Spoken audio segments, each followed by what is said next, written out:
18ஆம் திகதி திங்கட்கிழமை, அதாவது இன்றைய தினம் நீங்கள் எந்த ஒரு ஊடகத்தை போய் பார்த்தாலும் மிக பரபரப்பாக பேசப்படுகிற செய்திகளில் ஒரு செய்தி என்னன்னு கேட்டீங்கன்னு சொன்னாக்கா, இன்றைய தினம் வடக்கு கிழக்கில் இடம்பெற்று கொண்டிருக்கின்ற அந்த ஒரு கதவடைப்பு போராட்டம் சம்பந்தமான செய்தியை பார்க்க முடியும்.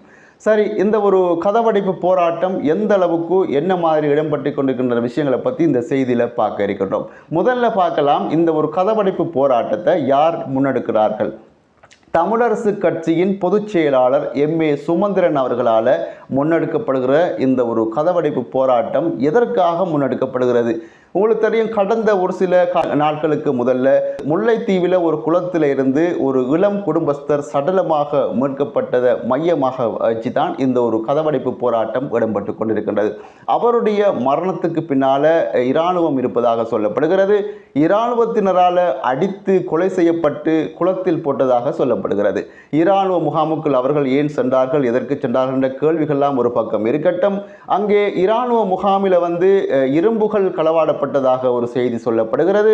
அந்த இரும்புகளை களவாடுவதற்கு 3 இராணுவ வீரர்களும் உதவியாக இருந்ததாகவும் இப்பொழுது அந்த 3 இராணுவ வீரர்களையும் கைது செய்திருப்பதாக சொல்லப்படுகிறது.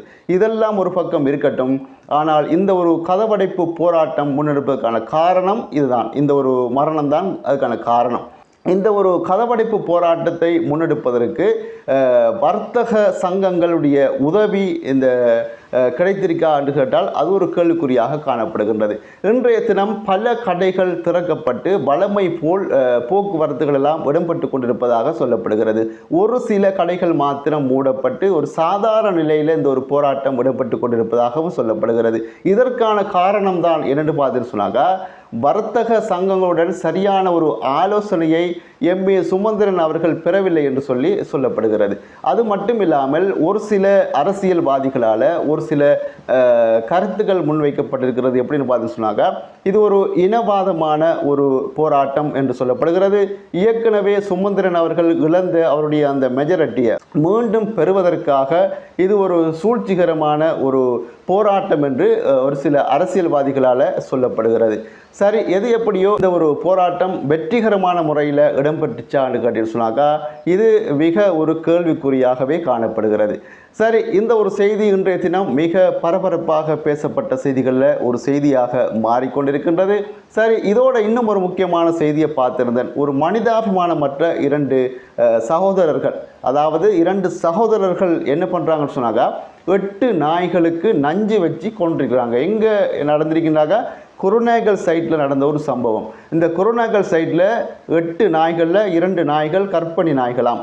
இந்த 8 நாய்களுக்கும் மாட்டு இறைச்சியில் நஞ்சுகளை கலந்து அந்த நாய்களுக்கு உண்ண கொடுக்கிறதும், அந்த நாய்கள் உண்டு கொஞ்ச நேரத்திலேயே துடித்து சாகிற காட்சிகளையும் சிசிடிவி காணொளிகளில் பதிவாகி இருக்கின்றது.